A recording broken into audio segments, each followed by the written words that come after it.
Hello friends, welcome to திகர் cutie vlogs.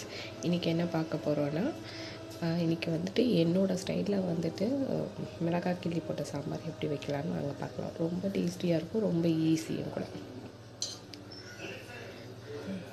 ஒரு 1/2 teaspoon வந்துட்டு சீரகம், கொஞ்சமாக மஞ்சத்தூள்,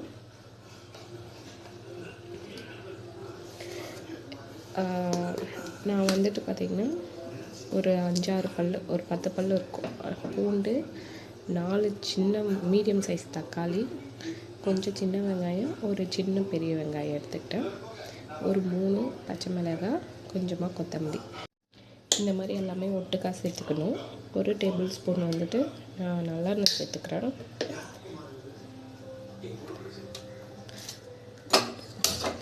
கேஸ் பற்ற வச்சுட்டு ஃபஸ்ட்டு இந்த மாதிரி வந்துட்டு பொங்கி வரக்கூடாது, மேலெல்லாம் வந்து தெரிக்கும் இல்லைங்களா, அந்த மாதிரி வரக்கூடாது அப்படின்னிங்கன்னா கொஞ்ச நேரம் ஹை ஃப்ளேமில் வச்சுட்டு நல்லா கொதி வந்த பிறகு குக்கரை மூடி விட்டிங்கன்னா மேலே பொங்கி வராது.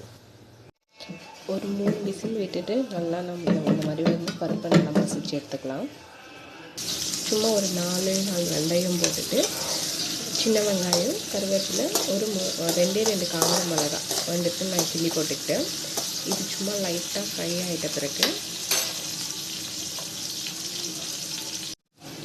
இதில் வந்து நான் வீட்டிலேயே வந்துட்டு சாம்பார் தூள் வந்து அரைச்சி வச்சுருக்கேன்.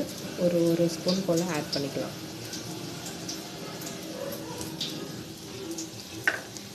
இதன் கூடவே வந்துட்டு ஒரு சின்ன நெல்லிக்காய் சைஸ் அளவு புளியை கரைச்சி வச்சுருக்கேன், அதையும் ஊற்றிக்கலாம்.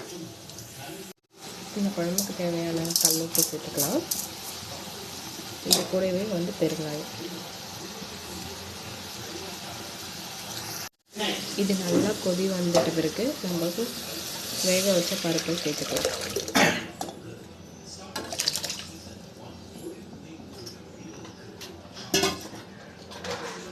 நல்லா இந்த மாதிரி ஒரு கொதி வந்தோடனே இறக்கிடலாம். கிள்ளி போட்ட சாம்பார் ரெடி. மேலே வந்து கொத்தமல்லி தழை போட்டு மூடி வச்சிடலாம். இது ரொம்ப டேஸ்டியாக இருக்கும். உங்களுக்கும் இந்த சாம்பார் ரெசிபி வேணும்னா கமெண்ட் பண்ணுங்கள், நான் நெக்ஸ்ட் வீடியோவில் அப்லோட் பண்ணுறேன். தேங்க்யூ ஃபார் வாட்சிங்.